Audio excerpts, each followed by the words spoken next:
Good morning मित्रों, आज આપણે ભાગ 4 માં કમ્પ્યુટર પર 50 MCQ પ્રશ્નોની ચર્ચા કરશું। પ્રથમ પ્રશ્ન છે કમ્પ્યુટરની મેમરીને કેટલા ભાગોમાં વહેંચવામાં આવી છે? તો કમ્પ્યુટરની મેમરીને મુખ્યત્વે બે ભાગોમાં વહેંચવામાં આવી છે, એક પ્રાઇમરી મેમરી અને બે સેકન્ડરી મેમરી। આથી જવાબ આવશે એ 2। બીજો પ્રશ્ન છે પ્રાઇમરી મેમરીને બીજા કયા નામથી ઓળખવામાં આવે છે? તો પ્રાઇમરી મેમરીને મેઇન મેમરી તરીકે પણ ઓળખવામાં આવે છે। આથી જવાબ આવશે સી, મેઇન મેમરી। કમ્પ્યુટરની મેમરીના મુખ્યત્વે બે ભાગ છે, એક પ્રાઇમરી મેમરી અને બે સેકન્ડરી મેમરી। જેમાં પ્રાઇમરી મેમરી, તો કમ્પ્યુટરની પ્રાઇમરી મેમરીના મુખ્ય બે પ્રકાર છે, એક રેમ અને બીજું છે રોમ। જેમાં પહેલું છે રેમ। રેમનું પૂરું નામ છે રેન્ડમ એક્સેસ મેમરી। કમ્પ્યુટર બંધ થતાં રેમમાં રહેલ ડેટા નાશ પામે છે, આથી રેમને ટેમ્પરરી મેમરી તરીકે પણ ઓળખવામાં આવે છે। કમ્પ્યુટરમાં પ્રોસેસ શરૂ થાય ત્યારે રેમમાં ડેટા સંગ્રહ થાય છે તથા કમ્પ્યુટર બંધ થતાં રેમમાંથી ડેટા નાશ પામે છે, આથી રેમને અસ્થાયી મેમરી અથવા તો વોલેટાઇલ મેમરી તરીકે પણ ઓળખવામાં આવે છે। રેમ મુખ્યત્વે બે પ્રકારની છે, એક સ્ટેટિક રેમ અને બીજું છે ડાયનેમિક રેમ। ત્રીજો પ્રશ્ન છે સેકન્ડરી મેમરીને બીજા કયા નામથી ઓળખવામાં આવે છે? તો સેકન્ડરી મેમરીને ઓક્ઝિલરી મેમરી તરીકે પણ ઓળખવામાં આવે છે। આથી જવાબ આવશે સી, ઓક્ઝિલરી મેમરી। ચોથો પ્રશ્ન છે પ્રાઇમરી મેમરી મુખ્યત્વે કેટલા ભાગોમાં વહેંચાયેલી છે? તો કમ્પ્યુટરની પ્રાઇમરી મેમરીના મુખ્યત્વે બે ભાગ છે, એક રેમ અને બીજું છે રોમ। આથી જવાબ આવશે સી, એ અને બી બંને। પાંચમો પ્રશ્ન છે રેમનું પૂરું નામ જણાવો। તો રેમનું પૂરું નામ છે રેન્ડમ એક્સેસ મેમરી। આથી જવાબ આવશે એ, રેન્ડમ એક્સેસ મેમરી। છઠ્ઠો પ્રશ્ન છે રોમનું પૂરું નામ જણાવો। તો રોમનું પૂરું નામ છે રીડ ઓનલી મેમરી। આથી જવાબ આવશે એ, રીડ ઓનલી મેમરી। સાતમો પ્રશ્ન છે નીચેનામાંથી કઈ મેમરીને ટેમ્પરરી મેમરી તરીકે ઓળખવામાં આવે છે? તો રેમને ટેમ્પરરી મેમરી તરીકે પણ ઓળખવામાં આવે છે। આથી જવાબ આવશે એ, રેમ। આઠમો પ્રશ્ન છે કમ્પ્યુટર બંધ થતાં કઈ મેમરીમાં રહેલ ડેટા નાશ પામે છે? તો રેમમાં રહેલ ડેટા નાશ પામે છે જ્યારે કમ્પ્યુટર બંધ થાય છે ત્યારે। આથી જવાબ આવશે એ, રેમ। નવમો પ્રશ્ન છે રેમ કેટલા પ્રકારની જોવા મળે છે? તો રેમના મુખ્યત્વે બે પ્રકાર છે, એક સ્ટેટિક રેમ અને બીજું છે ડાયનેમિક રેમ। આથી જવાબ આવશે સી, એ અને બી બંને। દસમો પ્રશ્ન છે કાયમી રેમને બીજા કયા નામથી ઓળખવામાં આવે છે? તો કાયમી રેમને સ્ટેટિક રેમ તરીકે પણ ઓળખવામાં આવે છે। આથી જવાબ આવશે એ, સ્ટેટિક રેમ। 11મો પ્રશ્ન છે રેમ વિશે કયા વિકલ્પો સાચા છે? તો ચાર વિકલ્પો આપેલા છે, એક પછી એક જોઈએ। રેમ એ કામચલાઉ અથવા તો ટેમ્પરરી મેમરી છે, તો આ વિધાન સાચું છે। બીજું વિધાન છે રેમ એ એક અસ્થાયી મેમરી અથવા તો વોલેટાઇલ મેમરી છે, તો આ વિધાન પણ સાચું છે। એસ રેમ એટલે કે સ્ટેટિક રેમ અને ડી રેમ એટલે કે ડાયનેમિક રેમ એ રેમના પ્રકાર છે, તો આ વિધાન પણ સાચું છે। આથી જવાબ આવશે ડી, ઉપરના તમામ। 12મો પ્રશ્ન છે સીપીયુને ડાયરેક્ટ એક્સેસ કરતી હોય તેવી મેમરી કઈ છે? તો સીપીયુને ડાયરેક્ટ એક્સેસ કરતી હોય તે રેમ છે। આથી જવાબ આવશે બી, રેમ। 13મો પ્રશ્ન છે કઈ મેમરી તત્કાલીન સંગ્રાહક તરીકે ઓળખવામાં આવે છે? તો રેમને તત્કાલીન સંગ્રાહક તરીકે ઓળખવામાં આવે છે। આથી જવાબ આવશે એ, રેમ। 14મો પ્રશ્ન છે કઈ મેમરીને વોલેટાઇલ અને ટેમ્પરરી મેમરી તરીકે ઓળખવામાં આવે છે? તો રેમને વોલેટાઇલ મેમરી અને ટેમ્પરરી મેમરી તરીકે ઓળખવામાં આવે છે। આથી જવાબ આવશે એ, રેમ। રોમ। રોમનું પૂરું નામ છે રીડ ઓનલી મેમરી। કમ્પ્યુટરમાં ફક્ત વાંચી શકાય તેને રોમ અથવા તો રીડ ઓનલી મેમરી તરીકે ઓળખવામાં આવે છે। તેમાં રહેલ ડેટા કમ્પ્યુટર બંધ થતાં નાશ પામતી નથી, તેમાં રહેલ માહિતીને બદલી શકાતી નથી કે તેમાં સુધારો કરી શકાતો નથી, તેથી રેમને નોન વોલેટાઇલ મેમરી તરીકે ઓળખવામાં આવે છે। રોમને ન ભૂસી શકાય તેવી મેમરી તરીકે ઓળખવામાં આવે છે અને રોમને સ્થાયી મેમરી તરીકે પણ ઓળખવામાં આવે છે। રોમ એ એક કાયમી મેમરી છે અથવા તો પરમેનન્ટ મેમરી છે। રોમના મુખ્યત્વે ત્રણ પ્રકાર છે, એક પ્રોમ, બીજું છે ઈપ્રોમ અને ત્રીજું છે ડબલ ઈપ્રોમ। જેમાં પ્રોમનું પૂરું નામ છે પ્રોગ્રામેબલ રીડ ઓનલી મેમરી। ઈપ્રોમનું પૂરું નામ છે erasable programmable read only memory, જ્યારે ડબલ ઈપ્રોમનું પૂરું નામ છે electrically erasable, programmable, read only memory. 15મો પ્રશ્ન છે કમ્પ્યુટરમાં ફક્ત વાંચી શકાય તે મેમરી કઈ છે? તો કમ્પ્યુટરમાં ફક્ત વાંચી શકાય તેને રીડ ઓનલી મેમરી તરીકે ઓળખવામાં આવે છે અથવા તો રોમ તરીકે તેને ઓળખવામાં આવે છે. આથી જવાબ આવશે એ, રોમ. 16મો પ્રશ્ન છે કમ્પ્યુટરમાં પહેલેથી જ કઈ મેમરીમાં ડેટા સંગ્રહ કરવામાં આવે છે? તો રોમમાં પહેલેથી જ ડેટા સંગ્રહ કરવામાં આવે છે. આથી જવાબ આવશે બી, રોમ. 17મો પ્રશ્ન છે રોમનો સાચો વિકલ્પ પસંદ કરો. તો 4 ઓપ્શન આપેલા છે, એક પછી એક જોઈએ. પહેલું છે રોમ એ એક કાયમી મેમરી અથવા તો પરમેનન્ટ મેમરી છે. તો આ વિધાન સાચું છે. બીજું વિધાન છે રોમ એ ભૂસાય નહીં તેવી મેમરી અથવા તો નોન વોલેટાઇલ મેમરી છે. તો આ વિધાન પણ સાચું છે. પ્રોમ, ઈપ્રોમ અને ડબલ ઈપ્રોમ તેના પ્રકાર છે. તો આ વિધાન પણ સાચું છે. આથી જવાબ આવશે ડી, ઉપરના તમામ. 18મો પ્રશ્ન છે પ્રોમનું પૂરું નામ જણાવો. તો પ્રોમનું પૂરું નામ છે પ્રોગ્રામેબલ રીડ ઓનલી મેમરી. આથી જવાબ આવશે એ, પ્રોગ્રામેબલ રીડ ઓનલી મેમરી. 19મો પ્રશ્ન છે ઈપ્રોમનું પૂરું નામ જણાવો. તો ઈપ્રોમનું પૂરું નામ છે erasable programmable read only memory. આથી જવાબ આવશે બી. 20મો પ્રશ્ન છે ડબલ ઈપ્રોમનું પૂરું નામ જણાવો. તો ડબલ ઈપ્રોમનું પૂરું નામ છે electrically erasable programmable read only memory. આથી જવાબ આવશે સી. 21મો પ્રશ્ન છે ઈપ્રોમમાં ડેટા કયા સ્વરૂપે ઇરેઝ કરવામાં આવે છે? તો ઈપ્રોમમાં ડેટા અલ્ટ્રાવાયોલેટ સ્વરૂપે ઇરેઝ કરવામાં આવે છે. આથી જવાબ આવશે સી, અલ્ટ્રાવાયોલેટ. 22મો પ્રશ્ન છે હાર્ડ ડિસ્કની ઝડપ પ્રતિ મિનિટ કેટલી હોય છે? તો હાર્ડ ડિસ્કની ઝડપ પ્રતિ મિનિટ 3600 RPM ની હોય છે. આથી જવાબ આવશે સી, 3600 RPM. અને RPM નું પૂરું નામ છે રોટેશન પર મિનિટ્સ અને હાર્ડ ડિસ્કની ઝડપ RPM માં માપવામાં આવે છે. 23મો પ્રશ્ન છે ડીવીડીનું આખું નામ જણાવો. તો ડીવીડીનું આખું નામ છે ડિજિટલ વર્સેટાઇલ ડિસ્ક. આથી જવાબ આવશે બી, ડિજિટલ વર્સેટાઇલ ડિસ્ક.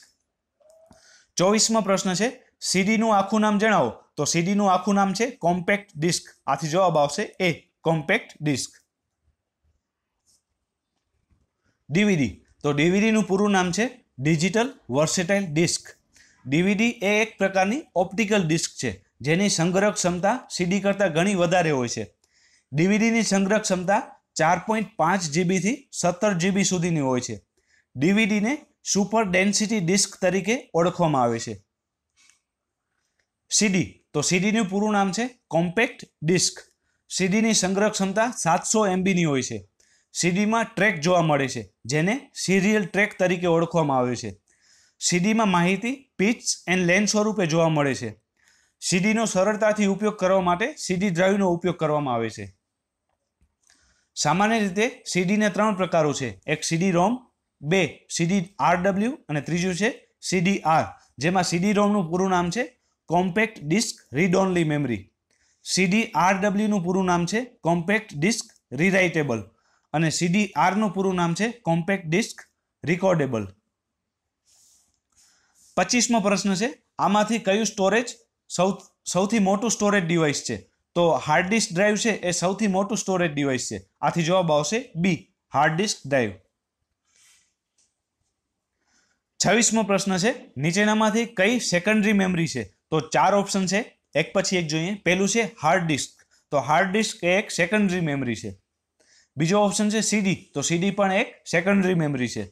અને ત્રીજો ઓપ્શન છે ડીવીડી. તો ડીવીડી પણ એક સેકન્ડરી મેમરી છે. આથી જવાબ આવશે ડી, ઉપરના તમામ. 27મો પ્રશ્ન છે WORM અથવા તો write once read many times તરીકે કઈ ડિસ્કને ઓળખવામાં આવે છે? તો WORM તરીકે સીડી રોમને ઓળખવામાં આવે છે. આથી જવાબ આવશે એ, સીડી રોમ. 28મો પ્રશ્ન છે પેન ડ્રાઈવ અથવા તો USB ડ્રાઈવને બીજા કયા નામથી ઓળખવામાં આવે છે? તો પેન ડ્રાઈવને એક ફ્લેશ મેમરી તરીકે ઓળખવામાં આવે છે, 2 થંબ ડ્રાઈવ તરીકે પણ ઓળખવામાં આવે છે અને પ્લગ ઇન પ્લે ડિવાઇસ તરીકે પણ ઓળખવામાં આવે છે. આથી જવાબ આવશે ડી, ઉપરના તમામ. 29મો પ્રશ્ન છે સીડી રોમનું પૂરું નામ જણાવો. તો સીડી રોમનું પૂરું નામ છે compact disc read only memory. આથી જવાબ આવશે B, compact disc read only memory. 30મો પ્રશ્ન છે સીડીની સંગ્રહ ક્ષમતા કેટલી હોય છે? તો સીડીની સંગ્રહ ક્ષમતા 700 MB ની હોય છે. આથી જવાબ આવશે બી 700 MB. 31મો પ્રશ્ન છે ડીવીડીની સંગ્રહ ક્ષમતા કેટલી હોય છે? તો ડીવીડીની સંગ્રહ ક્ષમતા 4.7 GB ની હોય છે. આથી જવાબ આવશે બી 4.7 GB. 32મો પ્રશ્ન છે નીચેનામાંથી કઈ મેમરી મેગ્નેટિક સ્વરૂપમાં નથી? તો 4 ઓપ્શન આપેલા છે, એક પછી એક જોઈએ. તો સીડી, તો સીડી એ એક ઓપ્ટિકલ ડિસ્ક છે, તે મેગ્નેટિક સ્વરૂપમાં હોતી નથી. આથી જવાબ આવશે એ સીડી. બીજો ઓપ્શન છે એચડીડી, તો હાર્ડ ડિસ્ક ડ્રાઈવ એ એક મેગ્નેટિક સ્વરૂપમાં હોય છે. ત્રીજો ઓપ્શન છે એફડીડી એટલે કે ફ્લોપી ડિસ્ક ડ્રાઈવ, તો એફડીડી એ એક મેગ્નેટિક સ્વરૂપમાં હોય છે. અને પેન ડ્રાઈવ, તો પેન ડ્રાઈવ પણ મેગ્નેટિક સ્વરૂપમાં હોય છે. આથી પ્રશ્ન છે કે નીચેનામાંથી કઈ મેમરી મેગ્નેટિક સ્વરૂપમાં હોતી નથી? તો સીડી એ એક મેગ્નેટિક સ્વરૂપમાં હોતી નથી, જ્યારે hard disk drive, floppy disk drive અને પેન ડ્રાઈવ આ ત્રણેય મેમરી છે એ એક મેગ્નેટિક સ્વરૂપમાં હોય છે, જ્યારે સીડી એ એક મેગ્નેટિક સ્વરૂપમાં હોતી નથી, તે ઓપ્ટિકલ ડિસ્કના સ્વરૂપમાં હોય છે. આથી જવાબ આવશે એ સીડી. 33મો પ્રશ્ન છે નીચેનામાંથી કઈ મેમરી ઓપ્ટિકલ સ્વરૂપમાં નથી? તો ઓપ્શન જોઈએ તો હાર્ડ ડિસ્ક ડ્રાઈવ, તો હાર્ડ ડિસ્ક ડ્રાઈવ છે એ એક મેગ્નેટિક સ્વરૂપમાં હોય છે, તે ઓપ્ટિકલ સ્વરૂપમાં હોતી નથી. આથી જવાબ આવશે એ હાર્ડ ડિસ્ક ડ્રાઈવ. બીજો ઓપ્શન છે સીડી અને ત્રીજો ઓપ્શન છે ડીવીડી, તો સીડી અને ડીવીડી એ ઓપ્ટિકલ સ્વરૂપમાં હોય છે.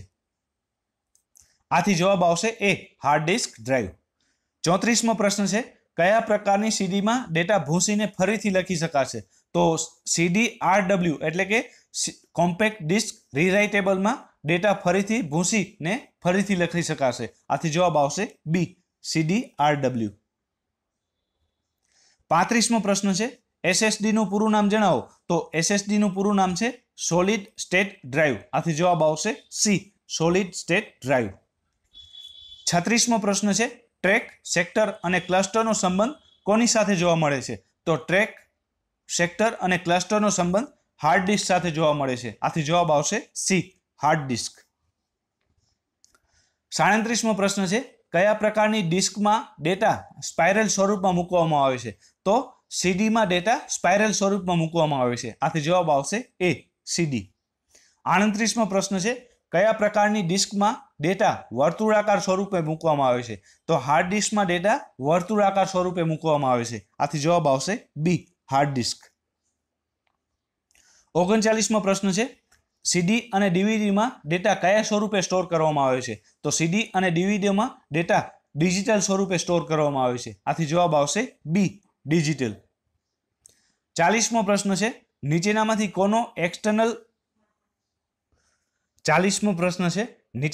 કોનો એક્સટર્નલ સ્ટોરેજ તરીકે ઉપયોગ થતો નથી? તો કેચ મેમરીનો ઉપયોગ એક્સટર્નલ સ્ટોરેજ તરીકે થતો નથી. આથી જવાબ આવશે A cache memory. Floppy disk drive, તો એફડીડી નું પૂરું નામ છે ફ્લોપી ડિસ્ક ડ્રાઈવ. ફ્લોપી ડિસ્કની સંગ્રહ ક્ષમતા ખૂબ જ ઓછી હોય છે. ફ્લોપી ડિસ્કમાં આયર્ન ઓક્સાઇડ ધાતુનો ઉપયોગ કરવામાં આવે છે. ફ્લોપી ડિસ્કમાં ડેટા મેગ્નેટિક સ્વરૂપે સ્ટોર થાય છે. ફ્લોપી ડિસ્ક અલગ અલગ સાઇઝ અને અલગ અલગ સ્ટોરેજ કેપેસિટી ધરાવે છે, જેમાં 3.5 ઇંચની ફ્લોપી ડિસ્કની સંગ્રહ ક્ષમતા 1.44 MBની છે, જ્યારે 5.25 અને 8 ઇંચની ફ્લોપી ડિસ્કની સંગ્રહ ક્ષમતા 1.2 MBની છે. 41મો પ્રશ્ન છે નીચેનામાંથી કઈ મેમરી સૌથી ઓછી સંગ્રહ ક્ષમતા ધરાવે છે? તો ફ્લોપી ડિસ્ક છે એ સૌથી ઓછી સંગ્રહ ક્ષમતા ધરાવે છે. આથી જવાબ આવશે બી ફ્લોપી ડિસ્ક. 42મો પ્રશ્ન છે હાર્ડ ડિસ્કમાં આરપીએમ નું પૂરું નામ જણાવો. તો હાર્ડ ડિસ્કમાં આરપીએમ નું પૂરું નામ છે રોટેશન પર મિનિટ. આથી જવાબ આવશે સી રોટેશન પર મિનિટ. 43મો પ્રશ્ન છે હાર્ડ ડિસ્કની સ્પીડ માપવાનો એકમ જણાવો. તો હાર્ડ ડિસ્કની સ્પીડ આરપીએમમાં માપવામાં આવે છે. આથી જવાબ આવશે એ આરપીએમ. 44મો પ્રશ્ન છે ડીવીડી અથવા તો સીડીમાં ડેટા રાઇટ કરવાની ક્રિયાને શું કહેવામાં આવે છે? તો સીડી અથવા તો ડીવીડીમાં ડેટા રાઇટ કરવાની ક્રિયાને બર્ન પ્રોસેસ કહેવામાં આવે છે. આથી જવાબ આવશે સી બર્ન પ્રોસેસ. 45મો પ્રશ્ન છે સુપર ડેન્સિટી ડિસ્ક તરીકે કઈ ડિસ્ક જાણીતી છે? તો ડીવીડી એ સુપર ડેન્સિટી ડિસ્ક તરીકે જાણીતી છે. આથી જવાબ આવશે એ ડીવીડી. 46મો પ્રશ્ન છે હાઈ ડેન્સિટી ડિસ્ક તરીકે કઈ ડિસ્ક જાણીતી છે? તો બ્લુ રે એ હાઈ ડેન્સિટી ડિસ્ક તરીકે જાણીતી છે. આથી જવાબ આવશે સી, બ્લુ રે. 47મો પ્રશ્ન છે પ્રાઇમરી મેમરીમાં કઈ મેમરીને રિફ્રેશ કરવાની જરૂર પડતી નથી? તો પ્રાઇમરી મેમરીમાં SRAM ને રિફ્રેશ કરવાની જરૂર પડતી નથી. આથી જવાબ આવશે બી, SRAM. અને SRAM એટલે કે સ્ટેટિક રેમ. 48મો પ્રશ્ન છે ADRAM નું પૂરું નામ જણાવો. તો ADRAM નું પૂરું નામ છે એસિન્ક્રોનસ DRAM. આથી જવાબ આવશે બી, એસિન્ક્રોનસ DRAM. 49મો પ્રશ્ન છે SDRAM નું પૂરું નામ જણાવો. તો SDRAM નું પૂરું નામ છે સિન્ક્રોનસ DRAM. આથી જવાબ આવશે એ, સિન્ક્રોનસ DRAM. 50મો પ્રશ્ન છે બ્લુ રે ડિસ્કના કેટલા પ્રકાર જોવા મળે છે? તો સિંગલ લેયર અને ડબલ લેયર આ પ્રકારો બ્લુ રે ડિસ્કના છે. આથી જવાબ આવશે સી, એ અને બી બંને. બ્લુ રે ડિસ્ક. તો બ્લુ રે ડિસ્ક એ ડિજિટલ ડેટા સ્ટોરેજ ફોર્મેટ છે. તે ડીવીડી કરતાં વધારે માહિતી સંગ્રહ કરવાની ક્ષમતા ધરાવે છે. બજારમાં હાલ 25 થી 100 GB સંગ્રહ ક્ષમતા ધરાવતી બ્લુ રે ડિસ્ક ઉપલબ્ધ છે. બ્લુ રે ડિસ્કને હાઈ ડેન્સિટી ડિસ્ક તરીકે પણ ઓળખવામાં આવે છે. બ્લુ રે ડિસ્કના મુખ્યત્વે બે પ્રકાર જોવા મળે છે, એક સિંગલ લેયર અને બે ડબલ લેયર. બ્લુ રે ડિસ્કના પ્રકારો જેમાં BD-ROM જેનું પૂરું નામ છે બ્લુ રે ડિસ્ક રીડ ઓનલી મેમરી. બીજું છે BDR જેનું પૂરું નામ છે બ્લુ રે ડિસ્ક રેકોર્ડેબલ. ત્રીજો પ્રકાર છે BDRW જેનું પૂરું નામ છે બ્લુ રે ડિસ્ક રીરાઇટેબલ. અને ચોથો પ્રકાર છે BDRE જેનું પૂરું નામ છે બ્લુ રે ડિસ્ક રેકોર્ડેબલ ઇરેઝેબલ. થેન્ક યુ મિત્રો. મારા વિડીયોઝ તમને પસંદ આવે તો મારા વિડીયોઝને જરૂરથી લાઇક કરી અને મારા યુટ્યુબ ચેનલને સબસ્ક્રાઇબ કરજો. Thank you.